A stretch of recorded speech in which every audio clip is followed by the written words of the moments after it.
Le président Alassane Ouattara au Mali depuis ce matin pour assister à la cérémonie officielle d'investiture du nouveau chef de l'État malien Ibrahim Boubacar Keïta. Plusieurs chefs d'État du monde sont présents à cette cérémonie.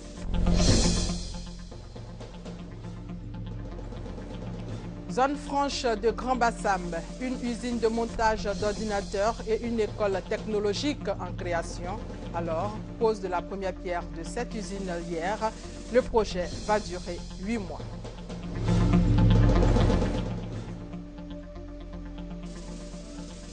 Lancement du premier forum économique régional sur l'accréditation et la compétitivité en Afrique. Une rencontre pour valoriser la qualité des productions industrielles. Et bienvenue à tous dans votre édition. C'est tout ce jeudi que le président Alassane Ouattara a pris son vol pour le Mali pour assister à la cérémonie en l'honneur d'Ibrahim Boubacar Keïta. Plusieurs chefs d'État sont présents à cette cérémonie, dont le président français François Hollande. Sous le leadership du chef de l'État ivoirien, le président Alassane Ouattara, la CEDEAO a contribué fortement à la résolution de la crise malienne. Nous vous proposons d'écouter le président de la République depuis le Mali. C'est un jour historique, c'est un grand jour. Nous venons célébrer l'investiture de mon frère, mon ami Ibrahim Boubacar Keïta, le président Ibrahim Boubacar Keïta. Je suis heureux. Je suis fier d'être ici à Bamako et nos voeux, nos meilleurs soins pour vous, pour le peuple malien. Bravo, bravo au Mali. Votre présence, cher aîné, me procure une joie qui se voit. Merci. Madame, n'est-ce pas? Merci beaucoup. À quoi bas? Et au cours de cette cérémonie, le chef de l'État a prononcé un discours en sa qualité de président en exercice de la CEDEAO. Il aura des entretiens avec ses homologues. Le président de la République regagnera Abidjan cet après-midi. Mais avant de prendre son vol tôt ce matin pour le Mali, le chef de l'État ivoirien a présidé hier le Conseil des ministres. Face au déficit en matière de résidence universitaire, le gouvernement entend faire appel à des promoteurs privés pour la construction de nouveaux logements pour étudiants. Jérôme Kofi Aboulin. Palais présidentiel, il est un peu plus de 10 heures ce mercredi 18 septembre 2013 quand les membres du gouvernement déjà en place saluent l'arrivée du président de la République Alassane Ouattara dans la salle en vue du Conseil des ministres pour ce qui est de cette semaine. Les membres du gouvernement avec à leur tête le Premier ministre Daniel Kablan-Duncan, toujours déterminé à traiter les grands dossiers relatifs à la vie de la nation sous l'impulsion, bien entendu, du chef de l'État. L'un des sujets abordés au cours de cette réunion porte sur le besoin de construction de nouvelles résidences universitaires face à la demande sans cesse croissante. Le nombre d'étudiants en Côte d'Ivoire aujourd'hui avoisine les 170 000. 90 000 à peu près pour le public, 80 000 pour le privé. Et la capacité de l'ensemble des résidences universitaires, c'est 12 000 lits. Voilà. Donc, évidemment, ce n'est pas la seule explication, mais nous pensons que c'est l'une des explications à certains comportements déviants. Il est important pour l'État de recréer les conditions pour les étudiants de mieux travailler, des conditions pour être dans des sites où ils sont en sécurité, des sites où ils sont tranquilles, des sites où ils ont un minimum de confort. Vu l'écart qu'il y a entre les besoins et la réalité de l'offre, l'État seul ne peut pas faire face. Donc l'État permet que des privés qui souhaitent évidemment exercer cette activité puissent s'y lancer. Et puis, entre autres décisions, celle ayant trait au transport sur la restructuration de la SOTRA qui s'avère nécessaire et au niveau des infrastructures économiques, le projet d'achèvement de l'autoroute avec notamment la mise en œuvre prochaine du système de péage, une grande première en Côte d'Ivoire. Une usine de montage et d'assemblage d'ordinateurs verra bientôt le jour au village des technologies de l'information et de la biotechnologie, VITIB. La pose de la première pierre de ces deux infrastructures a donné lieu à une cérémonie dans les jardins de cette zone franche. C'est une initiative d'un groupe portugais spécialisé dans l'assemblage et le montage d'ordinateurs classiques dédiés à l'enseignement. Le compte-rendu d'Emman Niamien. Des coups détruits un lac paraît banal, mais il est le début de la matérialisation des projets du village des technologies de l'information et de la biotechnologie VITIB de Grand Bassam. L'entreprise MGCI Technologies, filiale du géant informatique portugais GP Inspiring Knowledge, signe ainsi sa présence en Côte d'Ivoire. Dans 8 mois, cette entreprise spécialisée dans le montage et l'assemblage d'ordinateurs va permettre aux Ivoiriens de s'offrir des ordinateurs à moindre coût. Tout dépendra de l'ordinateur qui sera décidé sur le marché de la Côte d'Ivoire. Une chose, je peux vous assurer, il sera moins cher, beaucoup moins cher qu'un ordinateur qui vient de Chine, et justement pour une seule chose, parce que ça sera un ordinateur de qualité. Première entreprise de montage et d'assemblage d'ordinateurs à s'installer en Côte d'Ivoire, MGCI Technologies va offrir entre 80 et 100 emplois directs. Aussi, la distribution des 150 000 ordinateurs qui sortiront par an de cette usine va offrir également des emplois indirects à des milliers d'Ivoiriens. De quoi réjouir le directeur général du VITIB, qui précise aussi que de nombreuses entreprises ont déjà manifesté leur volonté de s'installer en Côte d'Ivoire. Aujourd'hui, nous avons une quinzaine d'entreprises déjà en opération, c'est-à-dire par rapport à celles que nous avions ici en juillet 2012, nous sommes passés à peu près 15. Le chiffre d'affaires de ces entreprises a connu une croissance de 87% de 2011 à 2012. C'est-à-dire que le VITIB et la zone franche de Grand Bassam vraiment tirent bien profit de cette croissance phénoménale que la Côte d'Ivoire a connue au cours de l'année précédente. Une école dite école du 21e siècle sera également bâtie au VITIB. C'est un don de l'entreprise MGCI Technologies qui veut ainsi contribuer à l'informatisation des écoles ivoiriennes. Les travaux de cette école sont prévus pour s'achever dans 3 semaines. L'école sera entièrement équipée d'outils informatiques. Le premier forum économique régional sur l'accréditation et la compétitivité en Afrique, c'est bientôt, c'est du 2 au 7 mars 2014. La rencontre sera consacrée à la contribution des dispositifs de certification et d'accréditation dans la valorisation de la qualité des productions industrielles, minières, agricoles et des services en Afrique. Le point avec Hugues Hervé-Blé.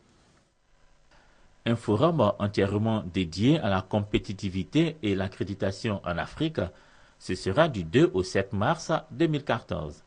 C'est une initiative, souligne le ministère de l'intégration africaine et des Ivoiriens de l'étranger, qui veut contribuer à l'amélioration de la compétitivité des produits d'exportation des pays africains. L'autre objectif est de protéger des marchés nationaux par le développement des infrastructures de la qualité, en particulier dans le domaine de la certification. Le FRAC 2013 est une plateforme d'échange et de négociation entre les opérateurs du monde industriel et des services.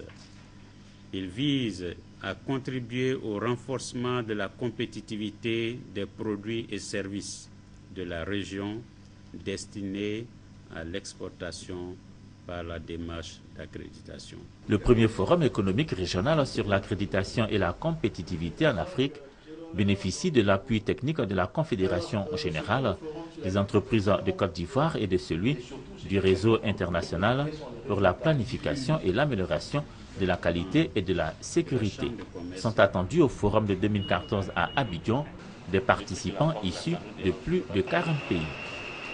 La réforme du secteur de la sécurité au centre d'un séminaire de 4 jours à Grand Bassam. Son but, sensibiliser les acteurs clés de cette réforme. Au thème des travaux, les policiers devront pouvoir proposer au gouvernement une matrice d'action pour améliorer la qualité des services de police en Côte d'Ivoire. Les détails avec Léon Bro. Les policiers au banc des accusés.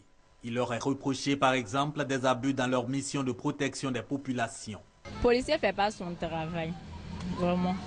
Parce que parfois, quand vous avez des problèmes, c'est eux au contraire maintenant qui vous escroquent, comme on le dit. C'est eux maintenant qui vous soutirent de l'argent. Donc là, si on vous dit policier fait son travail, c'est faux, c'est pas vrai. Cet avis est partagé par les accusés eux-mêmes, du moins les policiers membres du groupe de travail sur la réforme des services de sécurité. Le policier ivoirien doit être un policier plus proche de la population, respectueux des droits de l'homme, respectueux des institutions de la République. Ce policier doit se dire qu'il est au service de la population. Il ne doit pas brimer cette population. La population ne doit pas avoir peur d'envoyer un policier. La population doit plutôt se rapprocher du policier, doit plutôt se sentir en sécurité lorsqu'elle voit un policier. Ce sont ces nouveaux comportements-là que nous voulons que les policiers adoptent. En plus du changement de mentalité, le groupe de travail propose l'actualisation des programmes de formation et du mode de recrutement des policiers, voire de tout l'appareil de sécurité. Ce sont justement ces recommandations, fruits de 6 mois de travaux sur les dysfonctionnements de la police, qui servent de base aux réflexions avec la hiérarchie. À terme, une matrice d'action devra être proposée au gouvernement dans le cadre de la réforme du secteur de la sécurité. Les policiers ont l'appui de leur tutelle et du PNUD, Programme des Nations Unies pour le développement. Pour ces entités, la Côte d'Ivoire émergente, c'est d'abord une police plus professionnelle parce que respectueuse des droits de l'homme et de l'état de droit. La sous-région ouest africaine est depuis quelques années confrontée à des menaces de trafic humain et même de terrorisme. Aujourd'hui, Interpol veut unir toutes les forces pour lutter efficacement contre ces crimes. Mais avant, il faut d'abord diagnostiquer le mal. C'est le but de la rencontre qui vient de se tenir ici à Abidjan. La synthèse avec Mamadou Kwasi.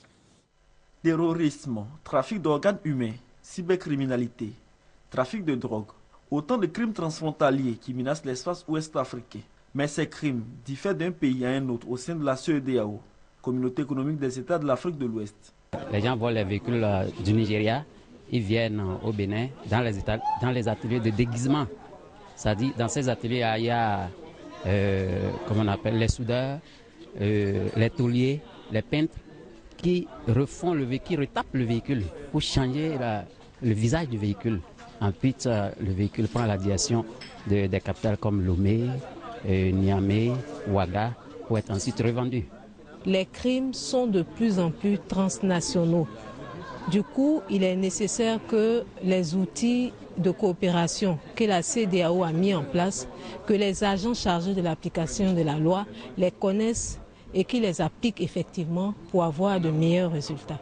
Aujourd'hui, il s'agit pour la CEDEAO, à travers Interpol, Organisation de la police internationale, de lutter efficacement contre ces crimes. À Abidjan, il est question pour les responsables des différentes polices des États de la CEDEAO de présenter et de maîtriser tous les crimes qui sévissent sur l'espace communautaire. Des mécanismes également qui permettent de ne plus suivre entièrement la procédure qui peut être longue en matière d'extradition. Nous avons la possibilité justement de faire ce qu'on appelle les remises de police à police, pour faciliter l'appréhension des criminels lorsqu'ils commettent un crime dans un pays et passent la frontière. La simple coopération policière permet effectivement de les appréhender et de mettre justement à disposition de la justice. Au nombre de 32, les participants issus des différentes polices de la CEDEAO ont pris l'engagement d'unir les forces afin de contribuer à la construction d'une sous-région apaisée, sécurisée et développée pour le bonheur des différentes populations. Quel système d'hémovigilance en Côte d'Ivoire? C'est le thème de la 5e conférence de consensus national sur la transfusion sanguine. Les précisions de Patricia Oumouetia. Le Centre national de transfusion sanguine, CNTS, soucieux du respect des recommandations de l'OMS, l'Organisation mondiale de la santé, est conscient de l'importance d'un système national d'hémovigilance dans notre pays. L'hémovigilance consiste à tracer tout ce que nous faisons avec le sang, depuis le donneur de sang jusqu'au lit du malade, c'est-à-dire le receveur de sang. S'il y a des incidents ou des accidents, nous puissions remonter et trouver l'origine de cet incident ou de cet accident. En dehors du challenge de l'autosuffisance en produits sanguins de qualité, le CNTS fait face à l'épineux problème des trafics illégaux sur les produits sanguins. L'hémovigilance est un outil clé dans la lutte contre certaines malversations, certaines fraudes dans le domaine de la transfusion sanguine. Parce que le sang qui est prescrit pour un hôpital, qui doit revenir à un malade, doit effectivement aller dans cet hôpital et revenir au malade indiqué. Si chacun de nous se lève chaque jour et pense à un don de sang, la Côte d'Ivoire n'aura plus de problèmes en matière de pénurie du sang. La conférence de consensus sur l'hémovigilance se déroulera sous la forme d'un atelier national articulé autour de travaux en commission les 18, 19 et 20 septembre 2013. L'allaitement maternel au centre d'une conférence publique. Plusieurs directives pour soutenir la pratique ont été évoquées. Patricia Oumouetia, une fois encore, sollicitée. Plus de 90% des mères allaitent leurs enfants. Seulement, un enfant sur 10 est correctement allaité. Le plaidoyer auprès des décideurs pour la promotion de l'allaitement a permis l'adoption par le gouvernement du code de commercialisation des substituts du lait maternel. Ce code, ce n'est pas qu'il interdit la vente de ces substituts, il réglemente cette vente en ce sens qu'il dit que la femme, avant d'acheter du lait artificiel, doit être conseillée sur les avantages du lait maternel, sur les inconvénients aussi de donner le lait artificiel. Et si le besoin est prouvé, alors la mère doit être accompagnée dans la prescription de ce lait et doit être suivie. La Côte d'Ivoire, à travers la direction de coordination du Programme national de nutrition, organise des activités de mobilisation sociale pour informer et sensibiliser tous les ménages et la communauté sur les bienfaits de l'allaitement, mais surtout l'allaitement exclusif. Le premier lait constitue un vaccin pour l'enfant qui vient de naître et expliquer que c'est pour la maman l'occasion elle-même de se protéger de beaucoup de maladies. Dans mon centre de santé, je demande à toutes les mamans de donner uniquement que le sein jusqu'à 6 mois. Et après 6 mois, elles accompagnent avec des aliments qui sont adaptés à l'organisme de l'enfant. Voilà, jusqu'à 1 an, comme je disais auparavant. Mais au sortir de cet atelier, j'irai jusqu'à 2 ans. Les femmes qui allaitent ont moins de risques de développer un cancer du sein et des ovaires. Les bébés allaités sont moins susceptibles de mourir de la mort subite du nourrisson. Le Code international de commercialisation des substituts du lait maternel a été adopté en 1981 par l'organe politique de l'OMS. Le Rotary Club de Yamoussoukro offre un centre de santé d'une valeur de 6 millions de francs CFA aux populations du village de Kokumbo. Le club service veut rapprocher les centres de santé des populations afin de contribuer à leur bien-être. Reportage Kwadjo Kwame. C'est un véritable soulagement pour les populations de Kokumbo, village situé à 15 km de Yamoussoukro. En effet, le Rotary Club de la capitale politique de la Côte d'Ivoire vient de doter ce village d'un centre de santé flambant neuf. Coût de l'ouvrage, 6 millions de francs CFA. Le président de ce club service explique le choix de Koukroubo pour ce don. Vous êtes rendu compte que depuis Yamoussoukro jusqu'à ce qu'on arrive ici, il n'y a aucune structure. Et les femmes enceintes, la nuit comme de jour, devraient pouvoir se déplacer d'ici jusqu'à Yamoussoukro, quelquefois même sans moyens, parce que la circulation du point de vue transport n'est pas évidente. Donc pour pallier à tout ça, nous avons estimé qu'il était bon de mettre en place, de construire ce centre de santé. Les habitants de Koukoubo ont accueilli ce don dans une liesse populaire. Ils ont manifesté leur reconnaissance à ce club service par la voix de leur porte-parole. Avant où il n'y avait pas de centre de santé, vraiment des vies sont tombées, des femmes sont tombées à l'accouchement. Mais aujourd'hui, le rêve est devenu réalité, donc c'est une grâce pour nous. Cette remise de dons a été précédée par l'inauguration de l'espace Rotary de Yamoussoukro. La lutte contre les pires formes de travail des enfants encore au cœur d'un atelier qui vise à améliorer les compétences des travailleurs sociaux sur la problématique du travail des enfants. Le point avec Maïsako. La cérémonie de clôture a été marquée par la motion spéciale de remerciement des participants à la première dame de Côte d'Ivoire, Mme Dominique Ouattara, également présidente du comité de surveillance des actions de lutte contre la traite, l'exploitation et le travail des enfants. L'événement a aussi permis aux travailleurs sociaux de partager avec le public le rapport final de l'atelier et de véhiculer un message fort à l'endroit des autorités politiques et administratives. À l'endroit des autorités administratives et politiques. 1. Il faudra adopter la politique nationale de protection de l'enfant.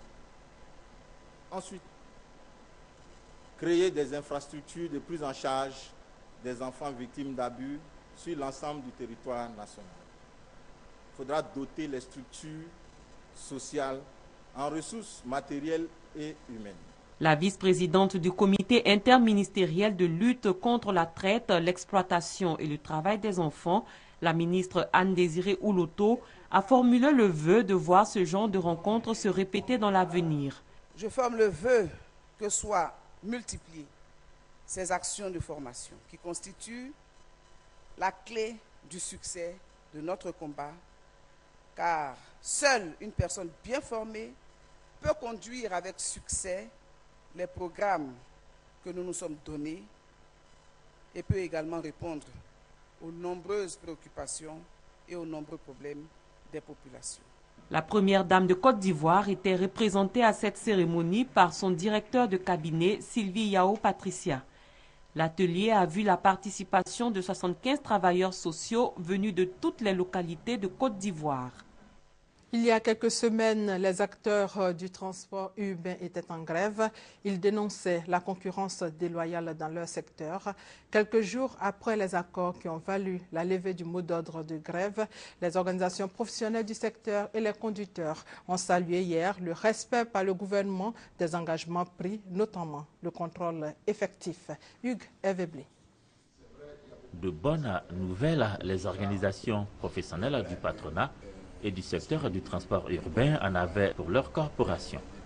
Les véhicules hors la loi à la base de leur dernière grève sont de moins en moins visibles, a soutenu ce mercredi Samaké Salif. S'exprimant au nom des organisations membres de l'intersyndicale, il a dit assister avec joie à la vaste opération de contrôle routier qui se déroule en ce moment.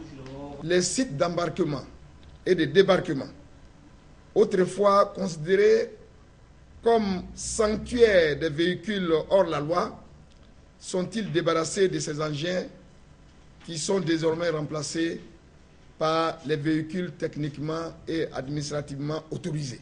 Quant au prélèvement illicite et abusif, toutes les organisations professionnelles de transporteurs et de conducteurs ont reçu à ce jour une correspondance signée du ministre des Transports, dans laquelle elles sont invitées à lui transmettre, dans les meilleurs délais, la liste exhaustive des lieux où s'exercent ces activités illégales pour le règlement définitif de cette question. Le porte-parole de l'intersyndicale constate avec satisfaction la prise en compte de ces préoccupations par le gouvernement.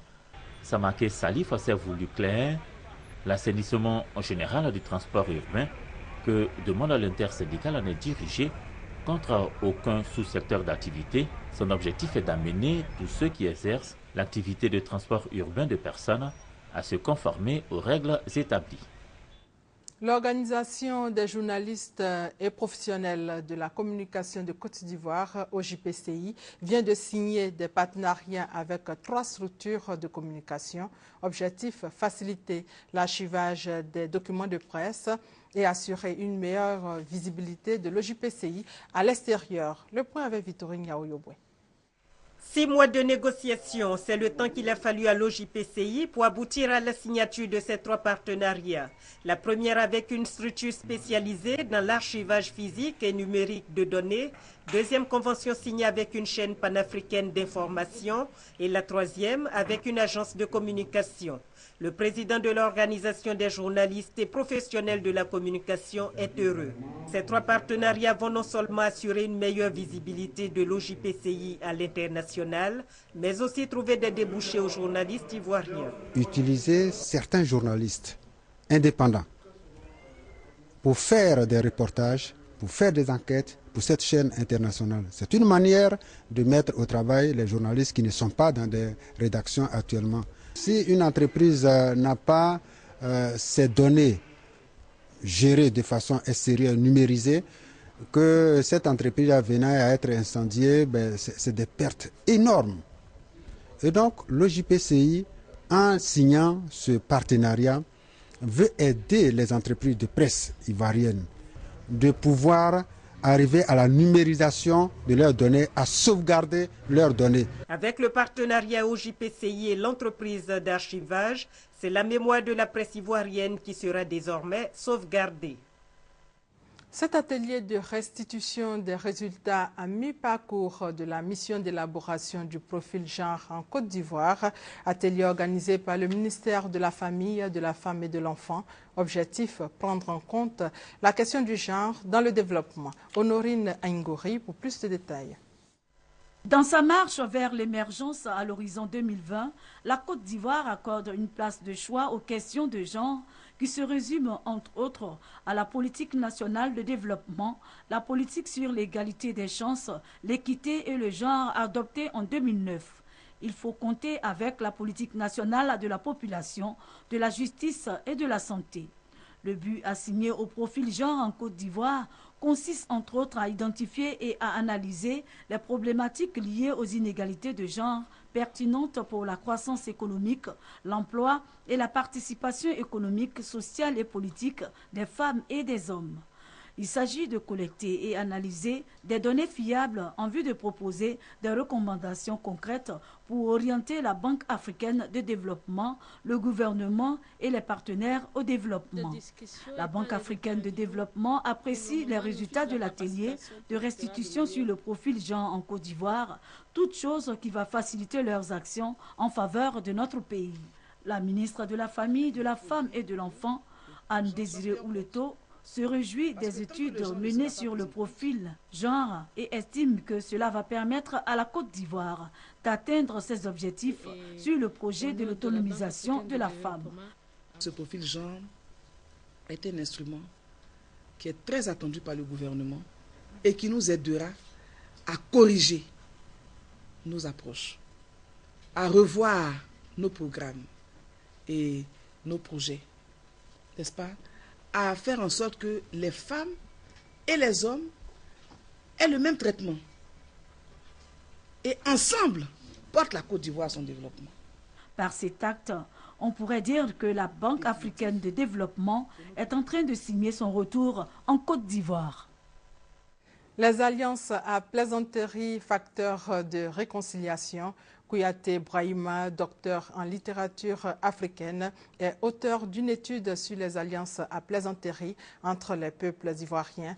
Les alliances à plaisanterie et patronymes contribuent, selon l'auteur, à la réconciliation. Reportage, Charles Tatou.